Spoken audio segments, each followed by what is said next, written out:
Bueno, columna de historia semanal. Hoy el tema del día, ¿cuál es? El tema del día es hablar de un presidente que en días pasados se cumplió un nuevo aniversario de su fallecimiento en el año 2009, que es el sinónimo de la vuelta de la democracia en la Argentina, ¿no? Estamos hablando ni más ni menos que de Raúl Alfonsín. Raúl Alfonsín. Exactamente, Raúl Alfonsín, nacido en Chascomús, un pueblo en el corazón de la Pampa Húmeda. Alfonsín desde muy temprana edad tuvo una filiación con el radicalismo, o sea, con la UCR, ¿no? Y pronto se empezó a destacar dentro de su partido político. Primero fue concejal, después fue diputado provincial, más tarde diputado nacional. Y bueno, dentro del radicalismo él siempre se distinguió, ¿no?, por marcar una ruptura por ahí con el radicalismo más tradicional, con el radicalismo más conservador. Podemos decir que Alfonsín tenía más ideas, si se quiere, progresistas dentro del radicalismo, ¿no? Por ejemplo, él tomaba como ejemplo más que nada lo que es la socialdemocracia en la Europa de la posterior a la Segunda Guerra Mundial, ¿no? Es decir, socialdemocracia se entiende como la idea de tratar de conciliar los ideales de una república democrática con una mejor distribución del ingreso, ¿sí? O sea, con un sostenimiento de las clases bajas y de las clases medias. Por eso se decía que él tenía ideas bastante progresistas para lo que era el radicalismo de su época, así que desde muy temprano él se comenzó a destacar rápidamente dentro del Partido Radical, ¿no? Raúl Alfonsín, que estuvo en Darregueira. Estuvo en Darregueira, mirá. O sea, estuvo haciendo una recorrida, no sé si estuvo en Puan, me parece también. También no recuerdo bien la fecha, mirá, ahora me entró la duda ahora si fue precisamente Darreguira o Puan, pero yo tengo idea de que anduvo por el distrito en alguna campaña presidencial. Fue meses antes de ser presidente. De ser presidente, sí. Más tarde, bueno, también Menem también visitó, o sea, en su época también nuestro distrito fue visitado por varios presidentes. Bajaban mucho más, ¿no?, de lo que hacen los grandes políticos ahora, ¿no? Sí. Bien, la cuestión entonces es que más que nada Alfonsín se empieza a hacer como más conocido, más notorio internacionalmente, cuando en la época de plena dictadura militar es uno de los pocos políticos que sale al exterior a denunciar las cosas que están pasando en la Argentina, y también tiene un gesto sumamente loable, ¿no?, muy destacable para su época.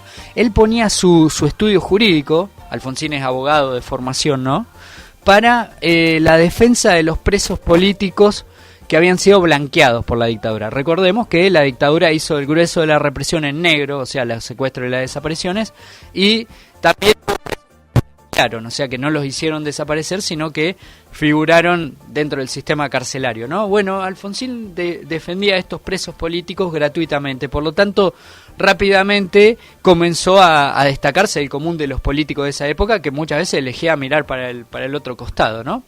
Entonces, al momento de hacerse la transición democrática, y esto también es muy importante decirlo, Argentina es uno de los pocos ejemplos dentro de Latinoamérica de transiciones democráticas no pactadas. ¿Qué quiere decir eso? Los militares se fueron en medio de tanto caos, de tanto desorden, que no pudieron hacer pactos de impunidad con los gobiernos democráticos que le siguieron. Por ejemplo, eso no pasó en Brasil, no pasó en Chile y no pasó en Uruguay, donde las dictaduras militares que habían cometido crímenes parecidos a los de la dictadura argentina lograron conciliar acuerdos de impunidad. ¿Qué significa eso? No ser juzgados por los crímenes que cometieron bajo gobiernos democráticos, ¿no? Acá en la Argentina eso no pasó, y un gran responsable de que eso no ocurra fue Alfonsín, ¿sí?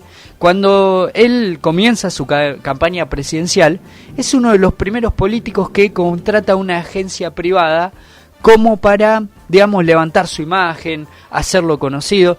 Por ejemplo, este asesor, no sé si recordarás, Manu, vos, le recomienda a Alfonsín hacer un saludo personalizado, que es el de entrelazar las dos manos, ¿sí?, y moverlas al costado, que va a ser como una marca registrada de él, ¿no? También va a empezar a tener un logo que es la R y la A bajo el fondo de la bandera argentina, que al mismo tiempo quería decir República Argentina y Raúl Alfonsín. O sea que Alfonsín fue uno de los grandes pioneros del marketing político, ¿no? Además, él propuso una campaña en la cual se comprometía de alguna manera a no cerrar así como así las heridas del pasado y juzgar verdaderamente a los militares. Planeaba hacer una democracia nueva, ¿sí? De alguna manera dejar atrás ese oscuro pasado. Y en eso se comenzó a diferenciar bastante de los candidatos peronistas. El peronismo hasta ahí no había perdido ni una sola elección presidencial, salvo por el largo periodo en el cual el peronismo estuvo prohibido, estuvo proscripto. Pero hasta ahí el peronismo venía invicto, ¿no? Y cuando el candidato peronista Ítalo Luder empezó a ver que la figura de Alfonsín empezaba cada vez más en alza, ¿no? Empezó, si se quiere, a tratar de embarrar la cancha, por así decirlo, ¿no? Uh-huh. Por ejemplo, hay un acto de cierre de campaña que hace el justicialismo donde Herminio Iglesias, que era un candidato a gobernador de la provincia de Buenos Aires por el peronismo, prende fuego un ataúd con los colores de la UCR, ¿no? Bueno, si bien ya la campaña electoral estaba muy avanzada, muchos creen que fue el golpe definitorio que permitió ganarle a Alfonsín, porque digamos, era un claro signo de violencia política y un pasado al cual ya no se quería volver, ¿sí? Se suponía que esta tenía que ser una etapa nueva de libertad de expresión, de convivencia política. Bueno, entre otros factores, eso va a terminar posibilitando que, contra todos los pronósticos iniciales, Alfonsín logre ganar las elecciones presidenciales del 30 de octubre de 1983 y asuma como presidente el 10 de diciembre de ese mismo año. De ese mismo año. Bueno, ¿y cómo le fue a Alfonsín? Bueno, es una muy buena pregunta la que haces, ¿no? Porque ¿cómo medimos la presidencia de Alfonsín? ¿Entre lo que quiso hacer o entre lo que pudo hacer en ese contexto? Venir, ¿no?, a gobernar después de los militares, digamos, era terrible. Totalmente, se podría decir que le tocó bailar con la más fea, ¿no? En Exacto. Ese sentido, porque venía de un contexto bravísimo. Ya vamos a ir puntualizando cuáles fueron la gran pesada herencia que tuvo que recibir don Raúl Alfonsín, ¿no? Bueno, por empezar, cuando él asume lo hace no habla desde los balcones de la Casa Rosada, sino que elige hablar desde los balcones del Cabildo, ¿sí? Hay una gran manifestación de apoyo suyo, inclusive gente que no lo había votado, pero que quería ver un presidente electo por el pueblo otra vez, ¿no? Y ahí pronuncia ese discurso fundacional, ese discurso inaugural, donde él deja bien sentado toda la esperanza que tenía en este proceso. Dice su famosa frase: con la democracia se come, se cura y se educa, ¿no? Que también va a ser una marca registrada. Una frase que va a quedar en el tiempo para siempre. Totalmente, va a quedar en el tiempo para siempre y expresa, ¿no?, esta idea de crear algo nuevo, ¿no? Alfonsín hablaba mucho de refundar la patria, hablaba de la civilización del frío, de, por ejemplo, mudar la capital desde Buenos Aires a Viedma. A Viedma. La idea era descongestionar toda la zona de Buenos Aires y el conurbano y llevar todos los edificios de administración pública al sur. No era tan loca la idea. No era para nada loca, ¿no? En su momento muchos pensaban que era un costo infraestructural demasiado grande como para afrontarlo en ese contexto, pero como idea estaba más que bien pensada, ¿no? Vos fijate que Brasil, por ejemplo, en su momento hizo lo mismo, ¿no? Decidió que ni Río ni San Pablo sean capitales, sino que decidieron crear una ciudad nueva que era Brasilia. Acá no se hablaba de fundar una nueva ciudad, sino de agrandar toda la zona de Viedma y Patagones, ¿no? O sea que había toda una idea de empezar de nuevo, de dejar el pasado atrás y de que finalmente nuestro país despegue, ¿no? Y acá en esta idea de dejar atrás las heridas del pasado es cuando Alfonsín comienza a cumplir con una de sus promesas de campaña, y es la idea de llevar a juicio a las respectivas juntas militares. Y acá hay que hacer también una salvedad, ¿eh? No solamente se juzgó a los integrantes de las juntas militares, sino también a los líderes de los distintos grupos guerrilleros, como por ejemplo Firmenich de Montoneros o Gorriarán Merlo, que era el líder del ERP, o sea, antiguos grupos guerrilleros, ¿no? A veces algunos lo cuestionaron porque de alguna manera se puso en pie de igualdad el terror del Estado ejercido por los militares a lo que ellos llamaban el terrorismo guerrillero, ¿no? Uh-huh. Pero la cuestión es que se juzga a todos, y más tarde también por presión de la CONADEP, que es también un organismo que quería decir Comisión Nacional de Desaparición de Personas, que van a ser los encargados de investigar a los militares procesados por juicios de lesa humanidad. También se va a juzgar no solamente a los integrantes de la Junta, o sea, Videla, Galtieri, los responsables políticos, sino también a los que participaron en los secuestros y las torturas. Y eso le va a traer un gran dolor de cabeza más tarde a Alfonsín. O sea que los juicios a las juntas, que son del año 1985, son también todo un símbolo de época, ¿no? Uno ve los documentales de ese momento y todos tienen, digamos, como mascarón de proa, esa famosa frase que dice el fiscal Ruiz Moreno, que dice: señoras y señores, nunca más, ¿sí? O sea, el nunca más va a ser el símbolo de esta época del juicio a las juntas, ¿no? En ese momento, digamos, fue la mayor popularidad que tuvo Alfonsín y el mayor respaldo popular, porque justamente estaba la idea esa de cumplir con lo que se había prometido en campaña, ¿no? Y de hacer justicia de una vez por todas. Desde el lado económico, ¿cómo le fue a Alfonsín? Y ahí está, Manu, has abierto una gran puerta, porque en lo económico es donde las cosas se empiezan a complicar, ¿no? Todo ese respaldo que va a tener, por un lado, Alfonsín, lo va a empezar a perder desde el punto de vista económico, ¿no? Al principio él tiene un ministro de Economía que se llama Bernardo Grispun, que trata de seguir los lineamientos de lo que eran los estados de bienestar, ¿no? Por ejemplo, se crea para los más necesitados un programa que se llama PAN, Plan Alimentario Nacional, que viene a ser como una especie de pobreza cero o de hambre cero, mejor dicho, ¿no? Llegaban esas casas con víveres a los chicos carenciados de las escuelas, como para que sus familias se puedan solventar y ellos puedan, o sea, digamos, de alguna manera, cuando se hizo la asignación universal por hijo, tomó un poco el espíritu de lo que era el PAN ese que creó Alfonsín, ¿no? Y por el otro lado, si bien se trató por ahí de dar aumentos salariales, la verdad es que la coyuntura no ayudó para nada. Argentina estaba inmersa hasta el cuello con la deuda que había quedado al FMI por parte de los militares. Y rápidamente Grispun ve que sus medidas no dan resultado y entonces va a ser reemplazado por otro ministro de Economía que se llamaba Juan Vital Zurruil, ¿sí? Zurruil va a elaborar dos planes económicos. Uno se llamó el Plan Austral, que quizás es el que la gente más recuerde. Es el más recordado, me parece. Porque también implicó un cambio de moneda. Se reemplazó el peso por considerar que ya estaba demasiado inflado, ¿sí? En ese momento se le borraron 3 ceros al peso, ¿sí? O sea, 1.000 pesos de aquella época empezaron a valer un austral. Sin embargo, Manu, vos sos un poquito más joven, quizás no recordarás, pero ya para el momento en el cual Alfonsín se va del poder, al austral también le habían sumado unos cuantos ceros por el proceso inflacionario que después va a avanzar mucho peor, ¿no? En lo que se llamó la hiperinflación. O sea que Zurruil trata de hacer este plan austral que mezcla cambio de moneda y un ajuste presupuestario. No va a dar resultado. Más tarde se intenta otro plan que se llamó el Plan Primavera, que sí es un ajuste mucho más grosso, que tampoco va a resultar, y no hay caso con controlar la inflación. Esa va a ser la constante que va a ir creciendo mes a mes en la Argentina y que ya vamos a hablar de esto un poquito más adelante, va a terminar en una gran tragedia desde el punto de vista económico, que fue la hiperinflación. O sea que, bien hiciste vos en puntualizar, con el tema económico, la verdad es que a Alfonsín le tocó lidiar con un contexto financiero muy negativo y además muchas de sus medidas, hay que decirlo también,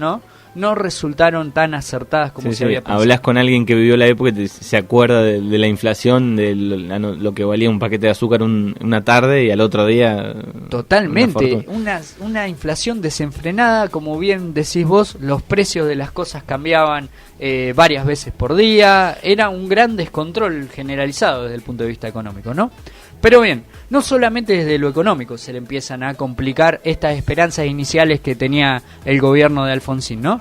También con el tema del juicio a las juntas, empieza en los cuarteles un movimiento que al principio es silencioso, pero que después va a cobrar cada vez más ruido, que es el movimiento de los carapintadas, ¿sí? ¿Quiénes eran los carapintadas? Era un grupo de militares que no estaban de acuerdo con que se haya juzgado a los mandos intermedios. O sea, los mandos intermedios eran oficiales, tenientes y coroneles que no eran responsables políticos de la represión, pero fueron los que los llevaron adelante, ¿no? Fueron los que secuestraron, los que torturaron, los que hicieron desaparecer gente. Bueno, según ellos, esa era una acusación injusta, porque desde su punto de vista ellos no se podían negar a las órdenes que le daban sus superiores, ¿no? Uh-huh. Entonces se amotinaron y amenazaron con dar un nuevo golpe de Estado si no se dejaba de juzgar a los mandos intermedios. De hecho, ese amotinamiento se produjo en la célebre Semana Santa, la tristemente conocida, mejor dicho, Semana Santa de 1987. Y bueno, ahí otra vez la situación se puso muy, muy complicada, ¿no? Porque todo pendía de un hilo. Muchos no sabían si otra vez los militares no iban a volver a tomar el control del gobierno, ¿no? Alfonsín mismo se expuso, arriesgó su propia integridad física al ir a charlar con ellos al cuartel general. Los líderes, los capitapintadas eran 2 militares. Aldo Rico, quizás lo recuerdes. Te iba a preguntar si era el número 1, Aldo Rico. Y, en realidad Rico era el 2. El 1 era Mohamed Ali Zeineldin, también otro. Ya, el nombre mete miedo, ya, completo, el nombre completo. Sí, bravo Zeineldin, ¿no? Bueno, la cuestión es que fue a pactar con ellos.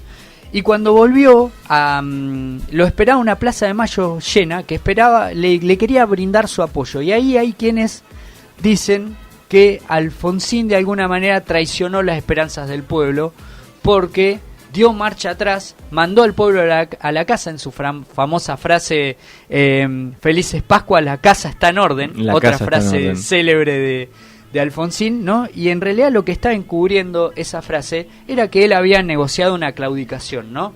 Porque después de eso se sancionaron 2 leyes, la de punto final, que ponía fin a las denuncias por violación a los derechos humanos, y la obediencia debida. ¿Qué implicaba la obediencia debida? Que esos militares que habían cometido estos crímenes habían tenido que obedecer órdenes de más arriba a las que no se podían oponer, y finalmente fueron liberados. O sea, los únicos que quedaron presos hasta ese momento fueron los integrantes de la cúpula militares, los responsables políticos, ¿sí? Uh-huh. Bueno, no solamente va a tener problemas con la corporación militar y con la corporación económica Alfonsín, también va a tener problemas con la iglesia, ¿sí? Porque Alfonsín decreta una ley muy polémica en su momento, que fue la ley del divorcio, ¿sí? Hasta ese momento... Casémonos vía México. Muy bien, ¿te acuerdas del tema de suéter era, ¿no? Suéter, sí. Cuando dijiste obediencia de vida se me vino instrucción cívica, que hace referencia... Sí, su trayectoria escolar ha sido brillante. Y ahora me acuerdo de suéter vía México. Exacto, que vía México significaba que las parejas que ya se habían separado, pero que como no existía el divorcio, legalmente seguían casadas, solamente se podían casar con sus nuevas parejas en el exterior, ¿no? Y uno de los lugares elegidos era México, donde se podía hacer el divorcio y un nuevo casamiento, ¿no? Iniciar una nueva vida. O sea que la iglesia también le va a tirar unos cuantos palos a Alfonsín, al igual que la sociedad rural argentina, donde Alfonsín va a ser silbado, inclusive, ¿no? Los medios de comunicación, son muy recordadas las críticas de Clarín a Alfonsín. Inclusive Alfonsín decía, lean el Clarín y vean las mentiras que ponen todas las mañanas, ¿no? O sea que también había empezado todo ese... ¿Te acuerdas de lo que habíamos hablado la otra vez, ¿no? De las corporaciones, que es que como que de alguna manera terminan cercando cuando se unen a los gobiernos democráticos. Bueno, a Alfonsín le pasó eso. Y por si faltaba poco, otra corporación con la que tuvo problemas fue con los sindicatos, ¿sí? Los sindicatos en ese momento tenían una clara impronta peronista, respondían a Saúl Ubaldini, ¿sí? Que era el Moyano de esa época, digamos, el líder de la CGT. Ubaldini era el sindicato de los cerveceros y de entrada tuvieron muy mala relación con Alfonsín. Alfonsín de alguna manera intentó sacar algunas leyes como para descabezar esos sindicatos y poner sindicalistas afines a él, no lo logró, y por lo tanto Alfonsín le terminaron decretando 13 paros generales de la CGT, algunos que parecían mucho más paros políticos que paros en realidad por la situación, por el trabajo, digamos, ¿no? En sí. Que uno comparando con hoy en día, cuando ve tantos sindicalistas que por cosas mucho más graves no se atreven ni siquiera a decir, bueno, en aquel entonces parece ser que cualquier cosa se prestaba para para hacer un paro general. O sea que ya para 1988 el gobierno de Alfonsín ya había pasado claramente sus mejores horas, estaba totalmente cercado por estas corporaciones y por si fuera poco llega el fenómeno de la hiperinflación que comienza a fines de 1988 y se proyecta a 1989 y bueno, tiene que ver con saqueos a los supermercados porque la gente ya directamente no tenía con qué comprar sus productos, ¿no? Que son un antecedente a los saqueos posteriores, ¿no? Los del 2001, ¿no? Por ejemplo, en julio, Manu, la inflación acumulada hacia julio de 1989 era del 209%. 209%. Imagínate vos lo que era eso. Se habla también de un 44% de la población debajo de la línea de pobreza. O sea, digamos, ya era... Sí, los números se habían disparado. Caótico. Era totalmente un descontrol. Y tenía, claro, muchos puntos en contra, ¿no? La iglesia, el tema de los militares. O sea, que era un desgaste enorme. Uno recuerda, no sé si recordás, una revista que se llamaba Humor. Sí, ¿sí? la revista Humor. Que había muchas caricaturas políticas, ¿no? Sí. Y hay una caricatura que es muy evidente que se lo muestra a Alfonsín con ojeras, totalmente demacrado, desgastado, intentando levantar una piedra en los cuales decían cosas como hiperinflación, iglesia, cúpula militar, o sea, todos estos sectores que tenían un cúmulo de cosas ya se veía que mucho no iba a poder durar, ¿no? Por lo tanto, Alfonsín hizo un arreglo con los partidos políticos y decidió hacer elecciones anticipadas, o sea, elecciones antes de tiempo, que ganó el candidato peronista, que era Carlos Saúl Menem, ¿sí? El riojano. Que también seguramente lo va a tratar en algún momento, no sé cuál va a ser la efeméride para que hable usted de Menem, pero que también dejó frases increíbles, como el de la estratosfera. Oh, bueno, esa forma parte del top 5, tranquilamente, sí, ¿no? Yo creo que si buscas está en el puesto número 1. Sí, ese discurso, creo que era en el Chaco. Ante los niños salteños, sí, que iban caminando a su escuela y que no entendían absolutamente lo que quería decir ese hombre. Sí, ¿no? es más, yo creo que ¿en qué año fue eso? En el 97, 98. Creo que ahí no sé si causó tanto tampoco en el 97. Años después empezamos a tomar conciencia de lo que había ocurrido en ese periodo. Lo que nos había dicho un presidente. Sí. Y vos sabés que con Alfonsín pasó como una cosa inversa, ¿no? En su momento todo el mundo fue implacable con él. Y a largo plazo es como que se termina reconociendo su figura en ese momento crucial de la historia, ¿no? La cuestión es que se celebran esas elecciones anticipadas y también Alfonsín negocia una salida anticipada del poder. Él supuestamente se tenía que ir el 10 de diciembre de 1989, pero se termina yendo en julio porque ya, digamos, no tenía absolutamente nada de legitimidad. Y ¿no? estaba caldeado el tema, digamos. Estaba muy caldeado y además, bueno, después llegó Menem con la promesa de Cavallo de hacer ajustes, privatizaciones, digamos, todo ese trabajo sucio que terminaron haciendo en los años 90 y 91, ¿no? La ley de convertibilidad, etcétera. Por lo tanto, el gobierno de Alfonsín terminó ahí. Él siguió estando en política. Más tarde, en 1994, hizo también con Menem un pacto muy famoso, que es el Pacto de Olivos, que habilitó a una reforma constitucional para que el presidente pueda ser reelecto y la oposición pudiese tener representación en el Senado de la Nación. Más tarde, también en el año 2001, en el 97 formó la alianza junto con que aunó a la UCR y el FREPASO, y en el 2001 fue vuelto a elegir para el Senado, y finalmente en el 2009, cuando ya estaba muy enfermo, fue convocado por la presidenta Cristina Fernández de Kirchner a descubrir su busto en el Salón de la Casa Rosada. Un par de meses más tarde terminó falleciendo de una enfermedad terminal, o sea que Raúl Alfonsín, por lo menos en sus últimos meses, pudo tener el reconocimiento que no había tenido mientras él fue presidente y tuvo que lidiar con esta situación tan... Y también está un ¿no? poco marcado y reconocido, me parece, como muy baja su corrupción, ¿no? En su gobierno. Jamás se le pudo cuestionar algo así, ¿sí? Más tarde, cuando él fue senador, creo que le habían, con el tema de las coimas en el Senado y todo eso... digamos, su imagen quedó ahí un poco opacada, pero en lo que respecta a términos personales jamás se pudo decir. Que si lo comparamos con el antes y el después es chiquitito, nada. Olvídate que sí. Bueno, gracias por la historia de Raúl Alfonsín hoy. Una última cuestión y por favor permitime este pequeño espacio. Le quería mandar un feliz cumpleaños muy grande a mi señora madre, que fue ayer, No vamos a decir cuántos años cumple, pero están muy bien llevados, que es lo más importante. Bueno, así que, ¿cómo se llama? Lucrecia. Lucrecia, bueno, feliz cumpleaños para Lucrecia. Gracias y hasta el próximo martes con mucha más historia. Será hasta la semana que viene, Manu.